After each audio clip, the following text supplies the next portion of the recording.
하나님의 은혜가 한 주간 함께 하시기를 기원합니다.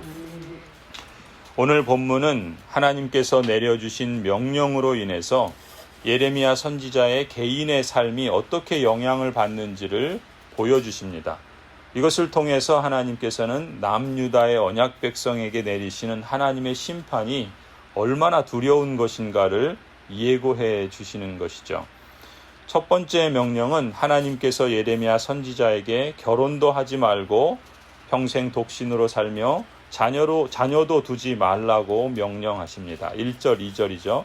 주님께서 나에게 말씀하셨다. 너는 이곳에서 아내를 맡거나 아들이나 딸을 낳거나 하지 말아라. 유대인 남자가 결혼하지 않는 것은 매우 생소한 일이었습니다. 유대인의 그 언어에는 독신이라는 말이 없습니다. 그만큼 결혼이 상식이고 또 결혼이 축복인 사회죠. 또 자녀를 두는 것이 우리가 성경에서 보는 것처럼 하나님의 축복의 상징이던 사회입니다. 따라서 하나님께서 결혼하지 말라, 자녀를 두지 말라라고 하시는 명령은 그야말로 그 인생의 총체적인 금지를 의미하는 거예요. 이 명령은 이 말씀을 받는 예레미야 선지자 자신에게도 충격적인 말씀으로 들렸을 것입니다. 그가 부름받은 길이 어떤 길인지 알았지만 이렇게까지 하나님께서 충격적인 말씀을 하실 거라고는 생각지 못했을 수도 있을 것입니다. 그렇다면 하나님께서 왜 이런 충격적인 명령을 예레미야 선지자 개인에게 명령하시는 것일까요? 하나님께서는 때때로 언약 백성 전체에게 전달하시는 메시지를 선지자의 삶을 통해서 보여주시고 마치 아이들에게 시청각 교육을 하듯이 예레미야의 삶을 통해서 언약 백성들 전체에게 시청각 교육을 하시는 것입니다. 가령 우리가 호세아 선지자를 보면은 호세아 선지자에게 명령하시죠. 음란한 창녀 고멜과 결혼을 하라. 그리고 음란한 자식을 낳으라. 이런 명령을 주십니다. 음란한 아내 고멜은 그야말로 우상을 숭배하고 또한 영적 간음에 빠진 이스라엘의 모습을 그대로 보여주시기 위함이었던 것입니다. 오늘 예레미야 선지자에게 주시는 명령도 같은 맥락인 거예요. 지금 눈앞에 닥친 바벨론 제국의 이 무자비한 공격으로 인해서 남유다의 언약 백성들의 그 불순종과 죄악이 초래한 극심한 심판을 예고하시는 겁니다. 3, 4절 말씀이죠. 나 주가 이곳에서 태어날 아들, 딸과 이 땅에서 아들, 딸을 임신할 어머니들과 아들, 딸을 낳을 아버지들이 어떻게 될 것인지를 말하여 주겠다. 사람들이 혹독한 질병으로 죽을지라도 울어줄 사람도 없고 묻어줄 사람도 없어서 죽은 사람들은 땅 위에 뒹구는 거름덩이처럼 될 것이다. 전쟁에서 죽거나 굶주려서 죽은 사람들의 시체는 공중의 새와 들짐승의 먹이가 될 것이다. 참으로 극심한 심판을 예고하시는 것이죠. 그러니까 결혼도 하지 말고 아이도 낳지 말라라고 말씀을 하시는 겁니다. 두 번째 예레미야에게 명령하십니다. 그것은 초상집에 가지 말라라고 말씀하세요. 가서 곡하지도 말고 유가족들을 위로하여 주지도 말라라고 말씀하십니다. 5절에서 7절 말씀이죠. 그렇다 나 주가 말한다. 너는 초상집에 가지 말아라. 가서 곡하지도 말고 유가족을 위로하여 주지도 말아라. 이것은 내가 이 백성에게 베푼 평화와 사랑과 자비를 다시 거두어 드렸기 때문이다. 나 주의 말이다. 이 땅에서는 높은 사람이나 낮은 사람이나 다 죽을 것이다. 그러나 그들을 묻어줄 사람도 없고 그들의 죽음을 곡하여 줄 사람도 없고 그들이 죽어서 슬프다고 자신의 몸에 상처를 내거나 머리를 밀어 애도할 사람도 없을 것이다. 그때에는 죽은 사람의 유가족을 위로하려고 그들과 함께 음식을 나누는 사람도 없을 것이며 친부모를 잃은 사람에게도 위로의 잔을 건넬 사람이 없을 것이다. 이 하나님의 심판이 닥치면 그렇다는 것입니다. 묻어줄 사람, 장례를 치러줄 사람, 조문하여 애곡해줄 사람도 없을 것입니다. 하나님께서 언약 백성의 일상에 베풀어 주시던 그 평강, 샬롬이죠. 그리고 그 인애, 헤세드라 그럽니다. 그리고 긍휼, 라함이라 그래요. 이 샬롬과 헤세드와 이 라함을 하나님께서 언약 백성의 일상에서 베풀어 주셨는데 그걸 거두어 가시면 그것이야말로 생지옥이 되는 것이죠.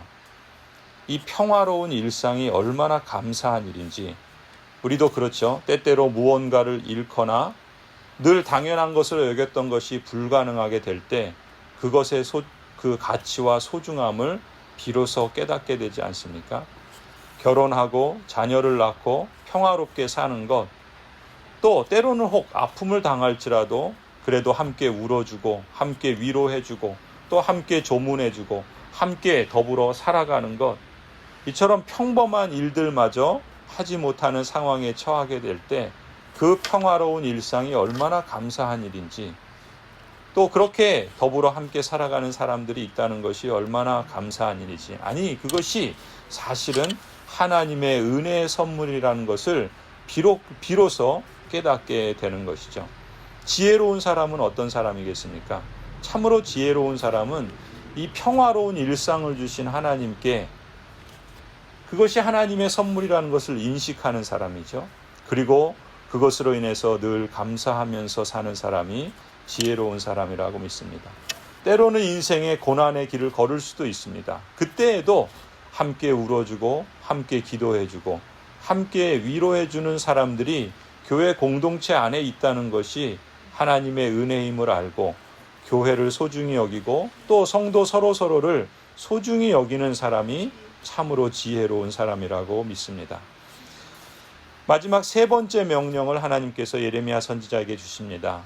잔치집이나 결혼을 축하하는 집에도 가지 말라라고 명령하십니다. 8절 9절이죠. 너는 사람들이 함께 앉아서 먹고 마시는 잔치집에도 들어가지 말아라. 나 만군의 주 이스라엘의 하나님이 말한다. 나는 너희들이 흥겨워하는 소리와 기뻐하는 소리와 즐거워하는 신랑 신부의 목소리를 너희들이 보는 앞에서 너희 시대에 이곳에서 사라지게 하겠다. 이 하나님의 심판은 남유다의 언약 백성에게서 잔치의 기쁨을 빼앗아갈 것이라고 말씀합니다. 더 이상 잔치의 기쁨은 없는 것이죠. 그리고 혼인이 끊어진 겁니다. 혼인이 끊어진 이스라엘에게는 더 이상 가정이 없겠죠. 또 자녀도 없을 것이고 결국 미래도 없을 것입니다. 참으로 하나님이 떠나버린 개인의 삶, 또 하나님이 떠나버린 그런 집에는 미래가 없습니다.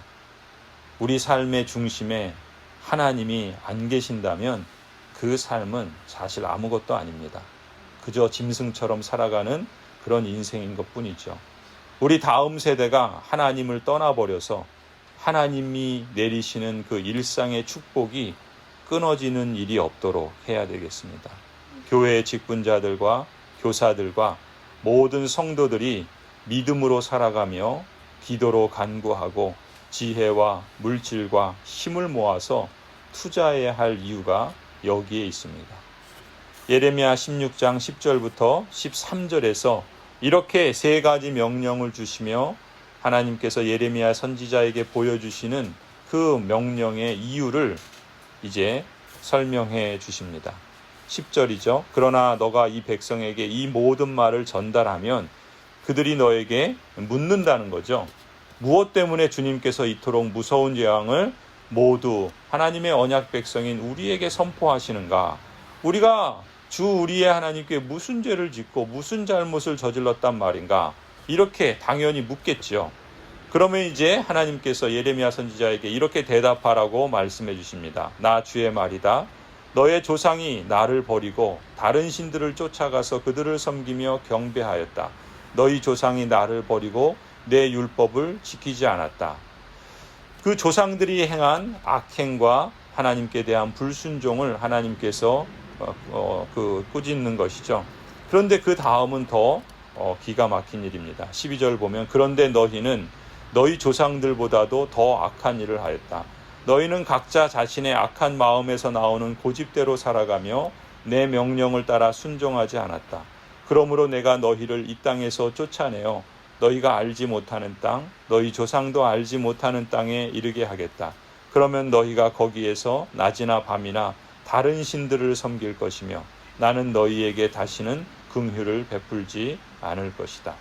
조상들도 악했지만 그 조상들보다 지금 이 북이스라엘의 사람들이 그리고 남유다의 사람들이 더 악하다라는 말씀을 합니다.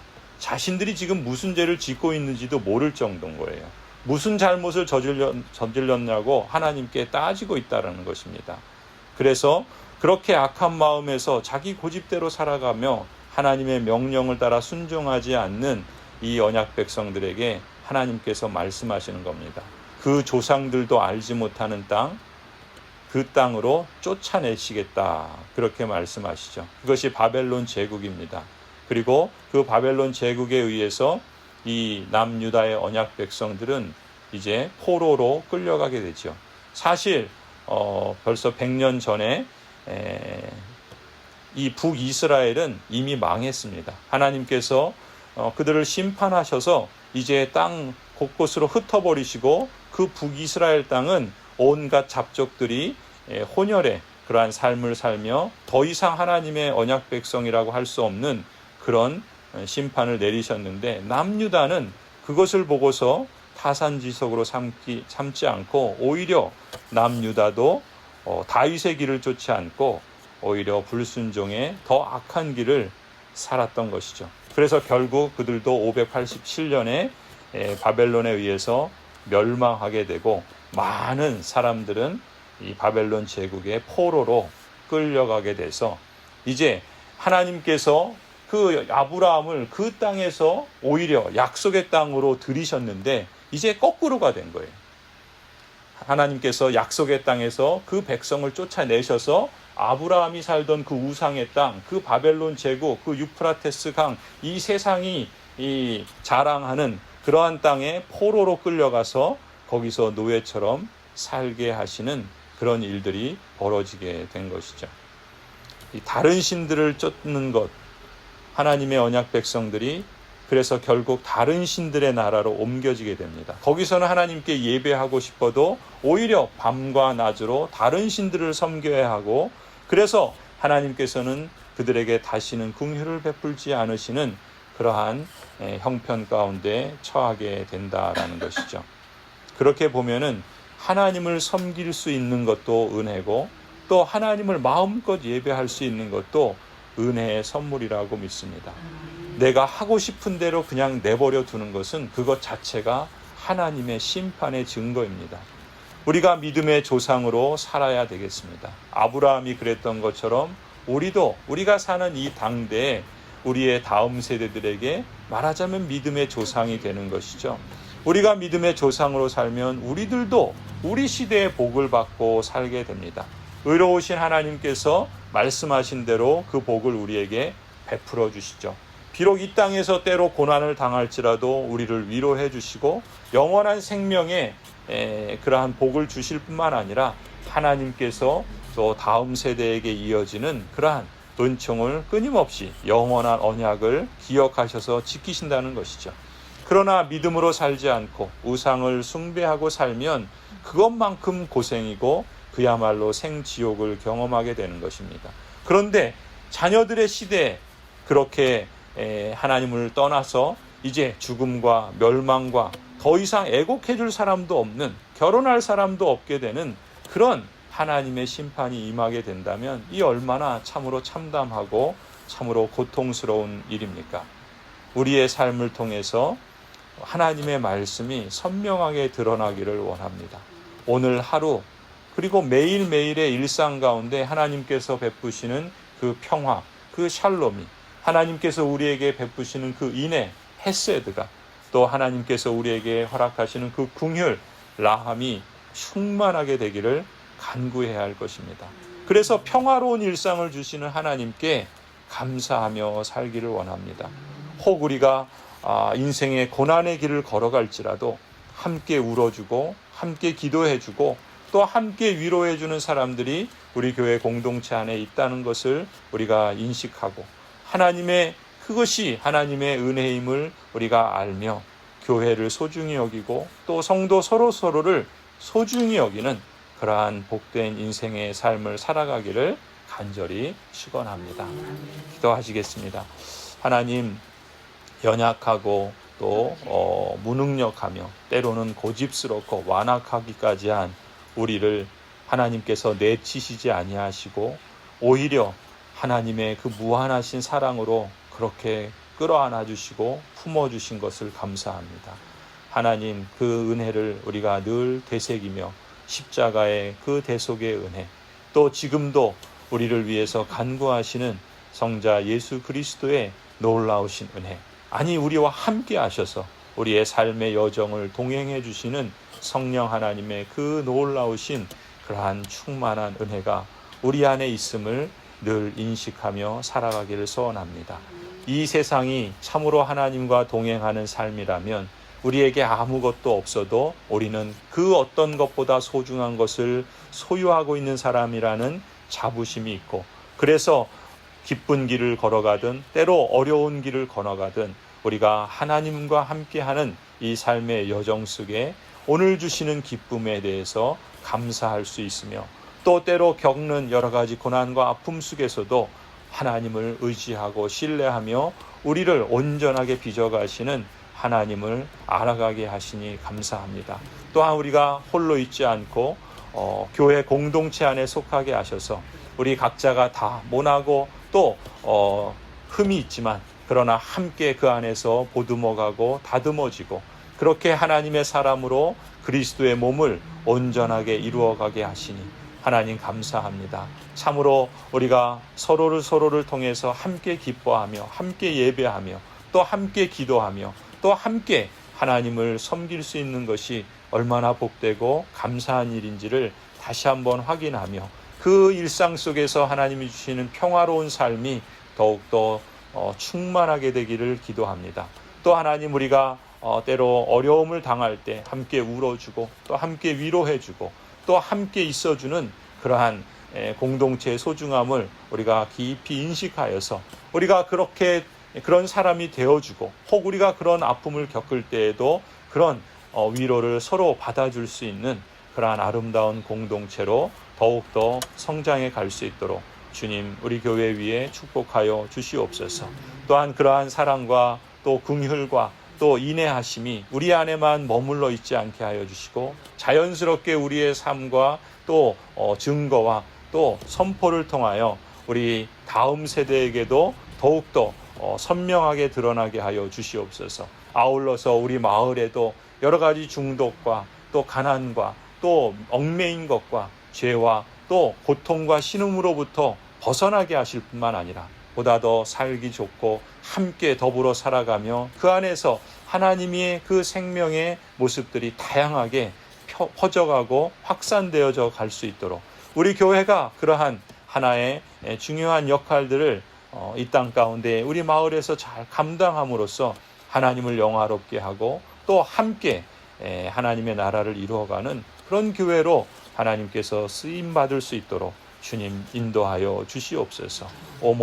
이 모든 역사 속에 하나님이 우리와 함께 하시니 하나님 아버지, 우리의 인생 여정이 참으로 하나님과 함께 하는 것만큼 복되게 하여 주시고 또 그 하나님을 경배하며 일상의 그 삶을 참으로 하나님으로 인해서 감사하는 오늘이 되게 하여 주시옵소서. 이제는 우리 주 예수 그리스도의 은혜와 하나님 아버지의 그 끝이 없는 사랑과 성령 하나님 함께 하여 주시고 또 지켜주시고 또 새롭게 하여 주시고 또 싸매어 주시고 또 충만하게 하여 주심이 주님께서 택하시고 부르신 모든 언약 백성들, 가정들, 또 자녀들, 또 생업과 일터 위에 고향제일교회 위에 이제로부터 영원토록 함께 있을지어다. 아멘.